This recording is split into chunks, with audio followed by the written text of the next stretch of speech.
Bruins and Toronto Maple Leafs will go at it again in Game 3, this time in Toronto, Ontario, as the series shifts back to Toronto, and they'll have home ice tonight. We'll discuss that game as well as the Golden Knights, Dallas Stars, and Game 2 of the LA Kings and Edmonton Oilers. Guys, great to be here with you all. I hope you guys all had a winning night yesterday. This is Puck Time on WagerTalk TV. I'm Andrew with Carmine and Bryan. And Carm, we'll start things off with you, man. Game 3. In your neck of the woods here, Toronto, Ontario, Boston, and Toronto. What are your thoughts? Yeah, it's Game 3, and I saw some of the prices online for this game, Andrew, and it would be cheaper for me to take about 30 of my friends out for dinner and drinks than it would be to buy a ticket to the Leafs game today. But it should be a good atmosphere down there, especially because they're coming home tied 1-1 in this series, and they got their first win against the Bruins. I think I'd said on the previous show prior to Game 2, the Leafs aren't built to win a 2-1 or 3-1 type game. Well, they didn't. They won a 3-2 game. Pretty much the same thing. Kind of wish they had scored that empty netter for my over, but the lines have adjusted now. 110 both ways on this one. So it's pretty much a coin flip as far as the books are concerned. The playoff probability odds in this series are a coin flip as well, too. Both teams, 50% chance to win the series, according to Playoff Status, a website. And I'll quote a couple of the other ones as we go on in the show. But the total's adjusted. The total's at 6 right now. It opened at 5.5, got moved to 6. And I understand it, because if you look at the analytics for the last couple of games, at least as far as expected goals, Leafs lose that first one 5-1 to the Bruins, but the XG in that game was 454 to 370 in all situations. 8 over 8 expected goals. Last game 3-2 final, 361 to 251 for the Leafs. So again, an XG number exceeding the 5.5. Is at 6. It's at 6, and that's where I'm kind of leaning right now. The Bruins are going to go with the rotating goalies. They've done it all season long, so I don't think either goalie started more than 2 starts in a row. It went from Swayman to Allmark last time out, and then it should be Swayman in goal tonight. We're going to see Samsonov for the Leafs again. I think he was much better in Game 2, but I think he got he got better support defensively in Game 2. The one thing I'm looking at, Andrew, in this one, I'm leaning the over in this one. But as far as like player props go, Mitch Marner. So Mitch Marner hasn't been active in this series, and coming back from that injury where he was off for like almost a month on a day-to-day kind of injury, his shot numbers haven't been up as Keefe tried to spread out the offense on that team. But they need to get Marner going, and at home in this series, I honestly believe the Leafs need to win both games at home to take a 3-1 lead back to Boston, because at 2-2, the momentum shifts back to the Bruins there. This is such an important game. They got to get Marner going. I have a feeling we're going to see Marner on that number 1 line with 34, Austin Matthews. Even though you look at some of the chemistry that Matthews has right now with Domi as well too, Max Domi, I think you got to get Marner there. I think you have to go for, it's only game 3, but I think you have to go for the throat. I think the Game 3 in this series is so important. It puts all the pressure on the team down 2-1 in Game 4. I'm leaning over 6 in this one, and I'm leaning to the Matthews shot prop, over 2.5 shots on goal, plus 105 on that number. 2 shots in both Game 1 and Game 2. He's got to get more, and most importantly, the Leafs get the last change. So line matching becomes a big thing today. Let's see if Sheldon Keefe can get it right tonight. I've been hard on this guy. I'm going to continue to be hard on him. Montgomery's the better coach, but we'll see what Keefe has lined up for the Leafs tonight. The over and the Marner over 2.5 shots on goal. Bryan, what are your thoughts on this one? First off, I think we're getting some leakage into the audio on this. I've take a look at Andrew's looking around as if something's going on, and I heard the same thing. So it's not just the listeners; it's happening to all of us. Yeah, it was interesting. I thought Toronto, even though they got beat up pretty well in the first game. I thought overall Toronto's been the better team. When you take a look at both of the games and the expected goals and all. And the only problem was I haven't been good at picking on or against the Maple Leafs in a couple of months. Last game was a clear spot where you would take the Maple Leafs. In fact, if you take a look at the expected goals along with the other thing they have over there at the Money Puck website, the deserve to win meter. Anyway, if you do that, we're hearing Dan. Yeah, Mike. If you do that, then you have seen the teams that dominated the game before and didn't win came out and won every game so far. And when they had the rematch, it happened in just about every time that they played, and it's something that I always like in the regular season, and that's why I like the hockey better. Betting wise in the playoffs, because you could have that happen during the regular season, then you don't see that team again for another couple of months. This is back to back. They know each other, they played each other, and it's something that I have used. So that's something that puts me on Toronto here. But then again, I haven't done well with Toronto, so I'm not giving it to clients. That said, the line here tells you, I think, a little bit that Toronto should be the winner of this game.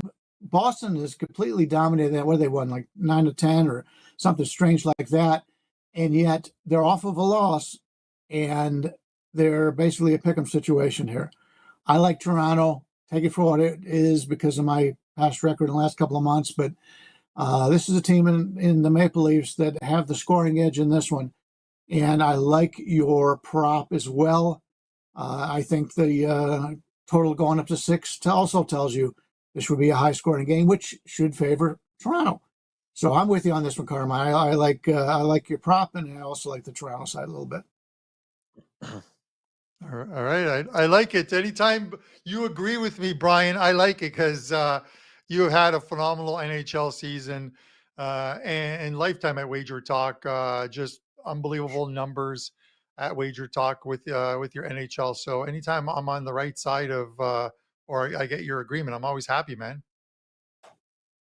Works out well for both You're of in us. Toronto. I don't know what papers you read or if you read the paper, but Toronto Sun today, front page of Toronto Sun, Boston Toronto comes out. They're 1-1 after the series leaves Boston, right? And Steve Simmons, who's like the most, hated media guy, Brian, in Toronto, he puts an article out, the front page, calling Mitch Marner the mystery man or the magical man. It's an invisible act every playoffs. We need to find the invisible man. And he put, some type of weird article. And people want to know why free agents won't sign in hockey markets like Toronto or Montreal. That's why. Like, you don't see the Nashville newspaper or Florida newspaper putting out articles targeting players. It's all positive. Anyway, that's just something I noticed, but I think that you guys are exactly right. And I think that Marner, one thing that, I always like to bring up is the last change, right? And it benefits a lot of teams getting that last change at home. And I pretty much only really discuss it during the playoffs because getting to create those matchups of your choice is so huge. And although I don't agree with Carm that they should be on the same line, Marner and Matthews, I do think that Marner is going to step things up at home because you look at the depth of the Maple Leafs and you look at the depth of the Boston Bruins, it certainly skill-wise favors the Maple Leafs. But the Boston Bruins, the way they play physical playoff brand hockey, that certainly favors them a little bit, even though we have seen Toronto be a lot rougher. And, and also, I'm not sure if you guys saw the quotes from Brad Marchand. It seems kind of like some mind games here. He's usually known for his smack talk and saying bad things and doing weird things on the ice. And he's been praising the Maple Leafs. Guys, he's been saying good things about them between. It's like, dude, you're in a playoff series here. Is he playing mind games? I'm not sure what he's doing, but he said, no, they're playing more physical than we've ever seen them. This is the better team we've seen from the Maple Leafs in years in the playoffs. It's like, I don't know what kind of, mind tricks he's playing, but it seems to be something going on with him. But nonetheless, I agree overall that we've seen the over under be 1-1 as we approach game 3 here. And what Carmine mentioned before game 2, I think is overall very true, that although Toronto squeaked out a 3-2 victory, I think that the over is correlated with a win for Toronto. Samsonov played well, but again, Allmark played awesome. As much as we're all judging how weird it is that they decided not to go back to Swayman after he played so well, Allmark is not the reason that the Bruins lost. And I think that, he would have been a reason they won, actually, if they were able to win that game. But I think that there were so many opportunities. Now the Leafs get the last change possible. I'm just going to stick with the over. But there's one thing that worries me here, guys, is that, let's be real here. That was a 1-goal game, and expected goal-wise, it was like 6-2 or in game 1. Has Boston even played their best hockey yet? That's the question. I mean, as Brian mentioned, he thinks Leafs have been the better team. They won that last game 3-2. In game 1, they were blown out of the water. And all the advanced metrics will tell you they could be winning this series 2-0. And in fact, in game 2, they should have won by 2 or 3 goals. They won by 1 goal. So it's interesting to see where this series goes. But when it comes down to it, I can't see it being any more low scoring than the last game was. That's for sure. I'm on the over as well here, guys, in game 3. Andrew, listen, I get it. As far as the Marchand thing, listen, it goes back to the olden days of the Trojan horse. You give him a gift, and then you unleash the punishment. Maybe that is what he's doing. It's the Trojan horse effect with them. But I said after game 1, I thought the Leafs played well in game 1, well enough to win. I thought they were probably the better team, and then the numbers sort of supported it. They were probably the better team. We as sports bettors think that they should win by multiple goals, win by 2, win by 3. They only care if they win the game. That's all that really matters to them. They don't care how they get there. They don't care if it takes 3 overtimes. I'm always of the mindset when looking at a game or looking at teams, I want to be on the team that has the best player. The best player in this series on the 2 teams, it's Austin Matthews. He's the best player. Now you have Austin Matthews with the Leafs, and you have him at home. We'll see what they do tonight. You look at yesterday with Colorado and Winnipeg. The best player on the ice, or between those 2 teams, is Nathan McKinnon. It doesn't mean if you have the best player, you're going to win, by all means. But I'm saying you want to have the best player on your, on the ice. You want the best guy there. That's just the way I'm looking at it. And as far as like the newspapers here, it's just the media. The media here is just so slanted. It's what's mind numbing for me. When I poke fun at Leaf fans, it's really at my friends, because I'll send them clips of the videos or the shows, because the Leafs win game 2, guys, and my WhatsApp is blowing up with the guys saying the parade's back on. They've won 1 game. They're tied at 1, and these guys are planning the parade in Toronto, my friends, not other Leaf fans who I do not know. But this is the mentality of Toronto and the fan base here. So I have to deal with it each and every day. You don't think that Prez is going to the game tonight with his dad? I'm going to get messages from him if the Leafs are winning, right? It's just, I'm going to turn my phone off. You're going to have to, you know what I mean? Or block his number. Maybe the block the number is probably the better option with the Prez, but I digress. We got to get to game 2, but I want to ask you guys something. We'll keep it real short here. The history between these teams and playoffs, and in general with the Maple Leafs in the past, it's been game 6 or game 7 heartbreaks. Is it fair to say that they're going to split back in Toronto as well, Brian? I mean, just decide which game the Leafs win. Is it fair to say that, that if recent history repeats itself, neither team will win both games? What do you think? Yeah, I would think so. I think the line tells you that they're evenly matched. Just because you mentioned Perez, I'll say I was on the show Monday, and I tried to play with him a little bit with Toronto, and he goes, I'm done with them. I'm done with them. They were 0-1. and he's rating them off. And then I heard somebody say that nice call on Toronto in game 2. Well, he obviously did not think they were done. I don't know what the play was or not, but it's the frustration you have when you live and die with these teams. And we all do it. We all have our favorite teams, but we're in the gambling space, and you have to put it past. You just got to look past your homerism, and if you can't figure out a reason to play both teams, you have no reason to play the game. The line is there for a reason. Yeah. If you can't find reasons to play each side, you're not looking at it objectively. And that's our problem, is when our favorite teams play, you have to be able to look at both sides. And that's something, at least for myself, I've been able to do, but some people don't. It's, with Prez, he loves the Leafs and he plays the Leafs. And if he doesn't think the Leafs are going to win, he don't want to bet against them. But you got to be able to play against your favorite teams. Brian, I agree wholeheartedly. We're going to move on to the second game, but listen, I'm a Sabres fan and Bills fan, obviously a Buffalo fan. I bet against them. I'm a Juventus fan in European football. I bet against them. You know what I'm a fan of? I'm a fan of winning money. Yes. This is all that matters at the end of the day, is winning money. If you have to bet against a team that you like, that you cheer for, you bet against them. At the end of the day, that money spends. A team victory doesn't. So this is the way I look at it. Andrew, you're a Canadians fan, so it's easy to bet against them. But let's go to the second game. Yeah, speaking of winning money, let's shot get at back you on while track. telling you to go to the second game. Yeah, exactly. Jeez, what am I here for here? Someone's got to be the good-looking host here. You know what I mean? Someone's got to keep things sharp. Yeah. Golden Knights, 100% Dallas Stars. Yep. Let's move on here. Brian, your Knights, of course, they take game 1, man. They looked strong in that opening game. And what a bang that first period was. I mean, so many goals, action on both ends. I was told both goaltenders were great. Everyone says Ottinger is a great goaltender.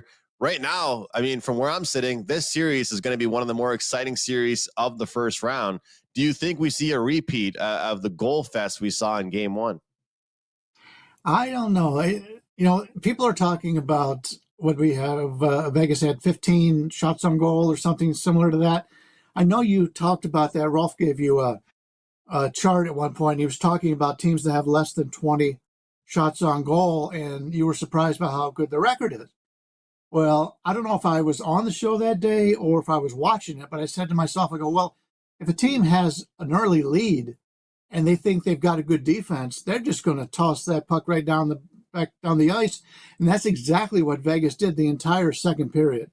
It was boring, but being a Vegas fan, it was what I would have done if I was coaching that team.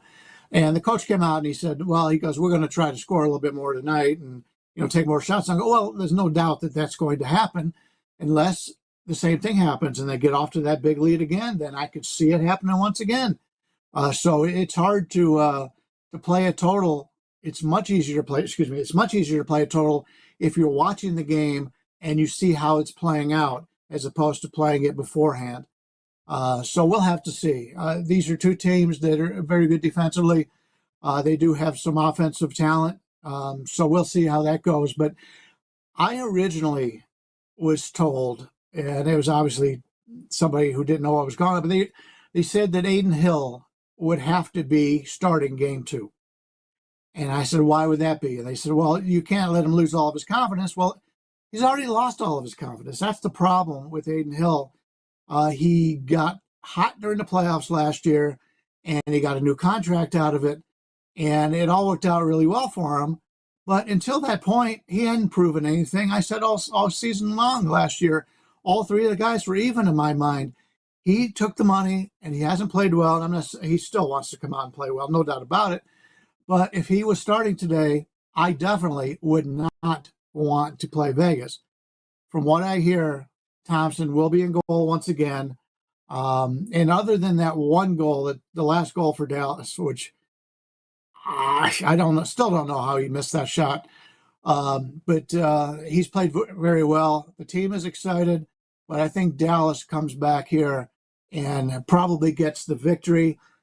Dallas has lost what 8 out of 10 to Vegas, and if they lose both games at home, you know what we say all the time about having must-win games. Must-win means you're not good enough, and they're in a must-win situation here. I will lean with Dallas because I think they are just as good as Vegas is, and they get this victory. But it's not going to be an easy one. This is going to be a really good hockey game. I don't think either game in this series, any game in this series, was going to be easy with the firepower that these teams have. That's for sure. And one thing, Carm, you always stress is overreactions, right? From one game to the next, seeing so many goals. What was it? 13 goals in the opening or in the opening game of the Jets Avalanche series. Certainly calmed down a bit yesterday, but still high scoring. What's your take on game 2 here, Stars and Knights? Do you think that we still see goals, Carm, or does the defense come into play? I would think, I would lean to the defense coming back here. It's just because you don't expect the Dallas Stars to give up 4 goals at home on 15 shots. But they were playing from behind after 90 seconds. 90 seconds into the game, the Stars take a penalty. Off the stretcher, out of the ambulance, Mark Stone jumps onto the ice and scores a goal and puts Vegas on their way to winning the game. And the Stars are playing catch up from that point forward. Ottinger, you can look at it. He didn't play as well as you would normally see, and he's had some very good playoff seasons for this Dallas Stars team.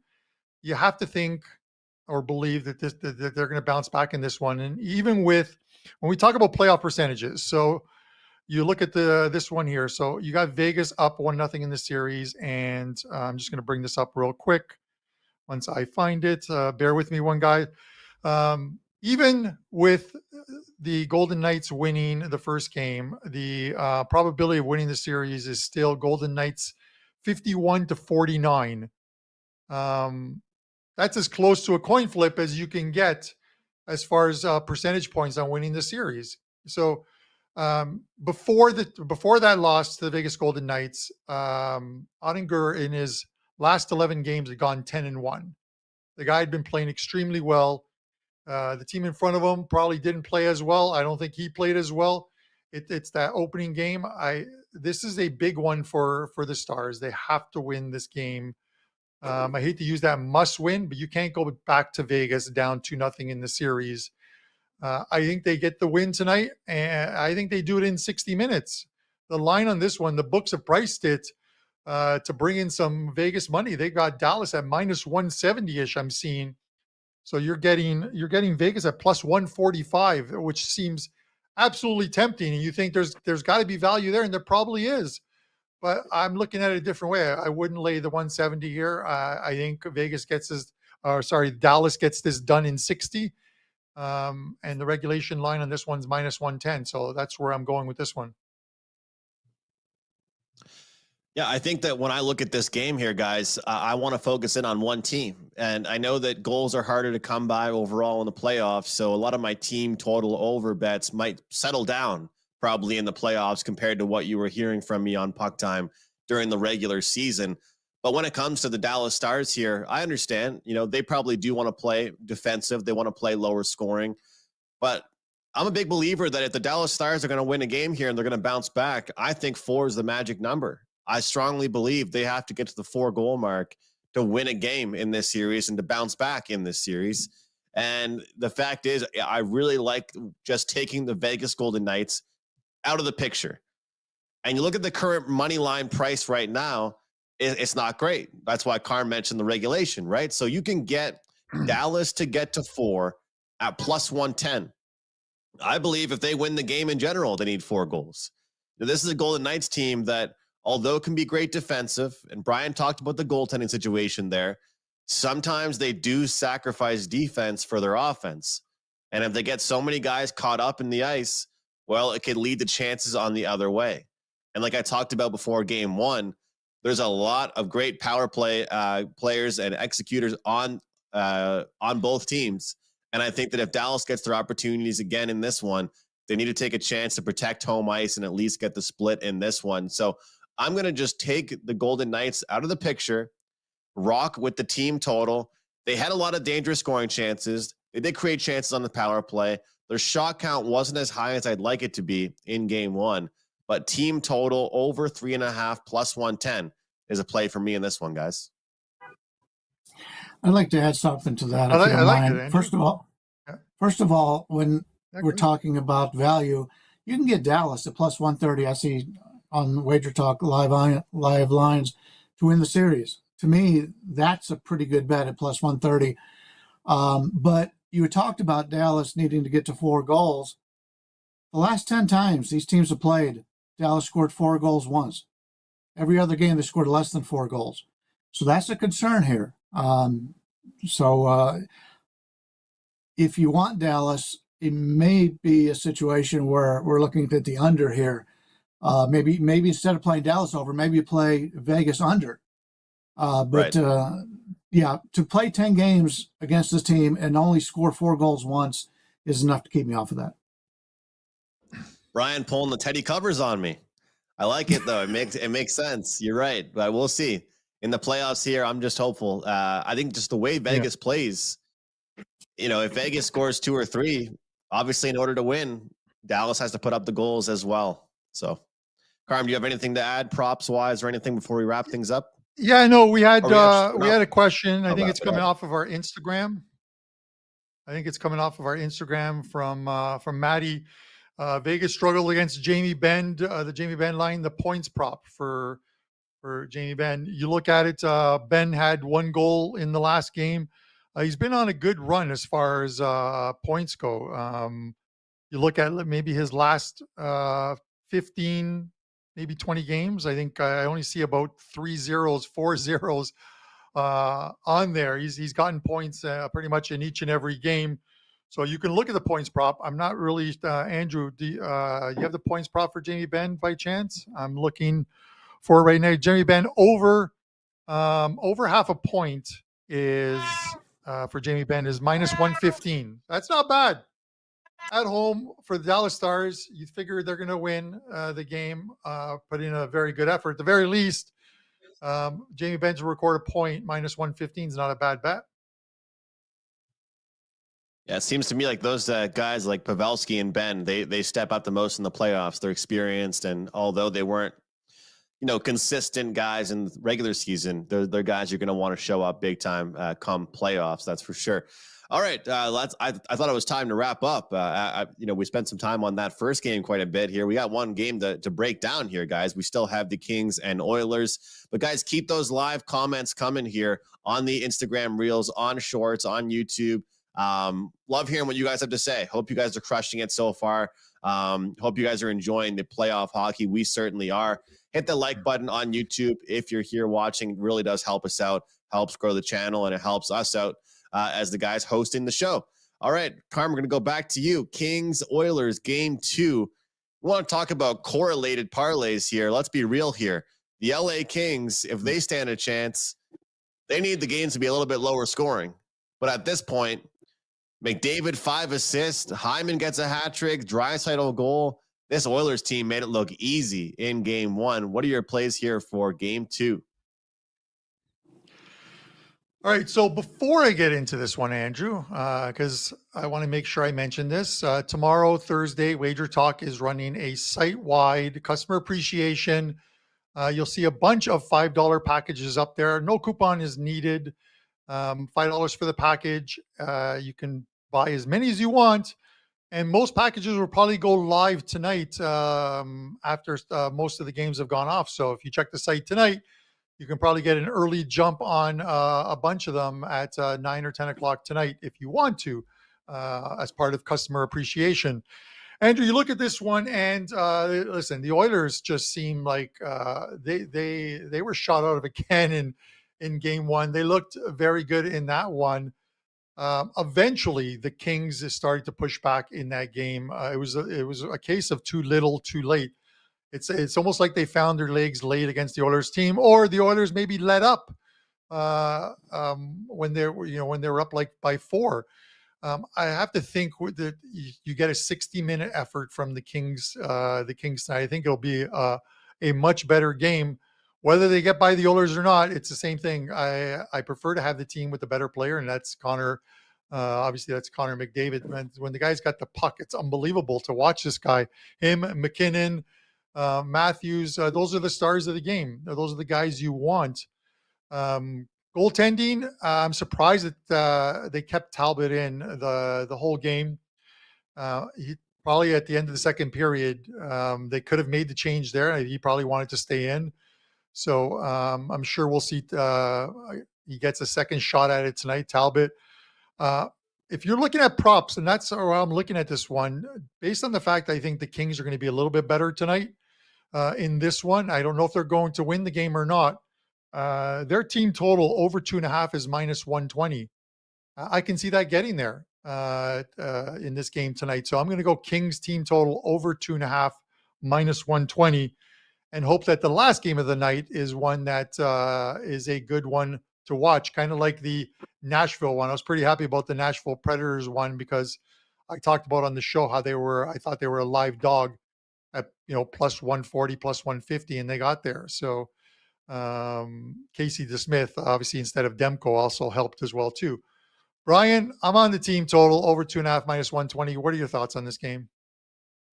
When you take a look at the first game, going back to the Money Puck site, deserved to win meter, they had the Oilers at 63.1%, and they had about a 1.5 goal advantage when it came to expected goals. I was surprised the line was as high as it was for game one.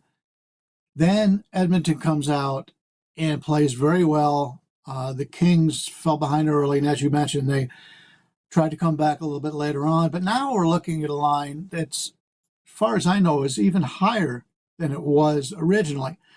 Normally, when you're handicapping playoffs in the NBA as well as the NHL, the team that loses, the lines maker assumes people are going to come back on that side, and you don't get quite the number as you did before. That's not the case here. The lines maker thinks Edmonton is going to win. Based on the way the first game played out, it looked like Edmonton was going to win. And if you take a look at series, the last 10 games or so these teams have played, Edmonton's been very good against the Kings. So as much as I'd like to be on the Kings here, and I was, to be totally honest with you, I was on them the first game. I thought that the underdog price was just too much to pass up. It's a situation for myself that I can't play the Kings here. Everything points to Edmonton for me, and I learned my lesson about going against Edmonton in that first game, because when you can put up 7 goals against a team like the Kings, who really played, they're probably their best hockey. Well, I won't say their best hockey because they started the season very well, but they were playing very good hockey entering the playoffs, and to give up 7 goals like that is concerning. So I like Edmonton. I won't get there because the line's too high, but I'd love to see the Kings even this series up and let it go, 6-7 games, but I don't think it's going to happen. I think Edmonton wins again today. I think it's going to be real tough because you know what? This Edmonton Oilers, these teams have played each other several years in a row now in round one in the postseason. One team's gotten far better than the other, I believe. I think that Edmonton's gotten a bit better defensively, but I also think they've grown offensively. And the important thing is that, as Carm mentioned on the other game, you're going to talk about the best players on the ice, right? I always say depth is a big factor in hockey. No doubt about it, and I still will stand by that. Depth will only get you so far. The last time these teams met in the postseason, Zach Hyman wasn't a 50-goal scorer, right? I mean, Evan Bouchard wasn't the type of defenseman that he is right now. Draisaitl wasn't sharing the puck the way he is right now. I mean, for McDavid to have 5 assists in the opening game, I know we can't really repeat that again, but they made it look quite easy. And I think that what's going to happen is the LA Kings are going to really try their best to make this an under as much as they can. But it's hard to keep playing with that style when you go down 2-0. A 1-3-1 or a really good defensive scheme works well until you go down. then you have to start pressing and you have to start playing offense. That's the thing that I find quite interesting. But I will say the Oilers, they kind of got back to their old ways in game one, sacrificing offense or defense for their offense, getting caught. This is, if you're the Edmonton coaching staff, you're not happy with how they ended the game last game. I think we can all agree on that. They got the job done. They should have been happy with how they played. But in the third period, they started to fizzle out. They started to play a different style, and the LA Kings scored a few goals on them. So I like that LA team total play. But from where I'm sitting here, guys, LA is going to need a handful of goals. I just cannot see, and I'd love to be wrong. I think it'd be really funny if this ends up happening. I cannot see this series having a 3-2 scoreline in any game. I really can't. I can't see us having, 4 or 5 goals. This, to me, is going to be a fast-paced, end-to-end series from start to finish. That's for sure. So I'm going ahead, and we've got Nick in here saying, how about Kings team total over 2.5? They scored 4 last game. Hey, that's what Carm's play was. Carm mentioned that as well. So of course, we like that one definitely. And we just got a brand new follower on Instagram with SoulLeaf10 saying Vegas over 2.5 and Stars over 3 for same game parlay. Why not just play the over? That one's a tough one, Andrew. Yeah, that one's a tough one. Yeah, because you look at a place like DK, and DK only has by half goals. So if you took Vegas over 2.5 and you took the Dallas Stars over 3.5 in that game, in the same game parlay, it would pay a plus 278. So almost 3-1 on your money. They have no half numbers. So obviously the half is making the difference on one, but the game total is at 6. So you would just take the over on it, because the 3 would obviously be juiced. The 3.5 is plus 110. The 3 would be juiced and probably be somewhere around minus 160-ish. So that one's a tough one. You're literally trying to, it kind of feels like, and don't take this the wrong way, guy, but you're trying to reinvent the wheel. You're trying to get the game over 6 by taking 2 separate bets. Just bet the game over 6.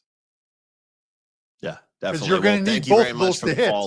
With the over 6, you can get there if Vegas wins 5-1, or sorry, 5-2, or Dallas wins 5-2. And that bet cashes, but the parlay doesn't. So you need 2 specific things to happen with that parlay, where you only need 1 with betting just a flat total over. It sounds like he just expects a close game. If I were you, I would just sit back and enjoy the game. It sounds like you think it's going to be a really good game, but nonetheless, SoulLeaf10, thank you for the follow on Instagram. And a reminder, guys, if you're on the go, if you can't watch us here on YouTube, we're live multiple platforms, including Instagram, Reels, all kinds of places, Facebook.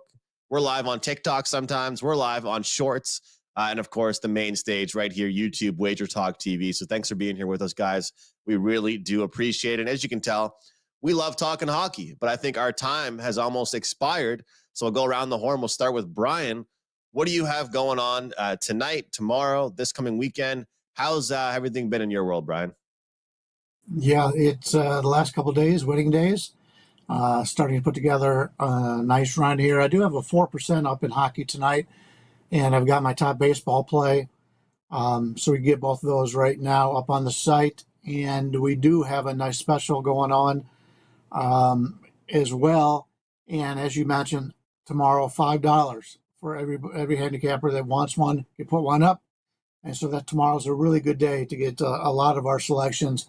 And we've got basketball, baseball, hockey, full slate of hockey, baseball, and basketball tomorrow. But yeah, everything is starting to pick up for me. I ran into a rough patch there for a while, but we're getting it back. And I really like this game tonight. We got a 4-star play in the NHL.